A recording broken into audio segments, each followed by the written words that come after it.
دوستو عمران خان کو چاہنے والے فوجی جوان کی جرگہ میں ویڈیو وائرل ہونے کے بعد جیل میں بیٹھے ہوئے عمران خان نے پھر سے دنیا فتح کر لی ہے اور عمران خان کی مقبولیت میں بے پناہ اضافہ ہو چکا ہے۔ تو عمران خان کو چاہنے والے شیر فوجی جوان کی تقریر نے خواجہ آصف کا منہ کالا کر دیا۔ ریحانہ داد میری ماں اور عمران خان میرا ایک ہی لیڈر ہے، مجھے عظیم لیڈر عمران خان کے ساتھ مزید ظلم اور زیادتی قبول نہیں، لہٰذا میں اپنی نوکری بھی اپنے لیڈر پر قربان کرتا ہوں۔ عمران خان کو چاہنے والے شیر فوجی جوان کی تقریر نے طاقتوروں کو ہلا کے رکھ دیا۔ اگر آپ بھی عمران خان کو سپورٹ کرتے ہیں تو اللہ پہ امید ہے اور اللہ میری جان لے گا، میرا جان مریم نواز نہیں لے سکتے، ٹھیک ہے؟ نہیں جنگل کا بادشاہ لے سکتے ہیں۔ جو لوگ یہ ترامیم کر رہے ہیں ایک فائز عیسیٰ کے لیے، میں فائز عیسیٰ کو کہتا ہوں، آپ کو چیلنج کرتا ہوں، آپ کے سامنے قرآن مجید رکھتا ہوں، یہ ملک بنا ہوا ہے لا الہ الا اللہ کے نام سے بنا ہوا ہے،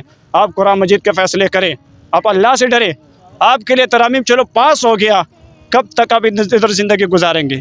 آپ کو یہ پتہ ہے کہ میں 3 سال یہاں اس دنیا میں رہوں گا، کس کو کیا پتہ ہے؟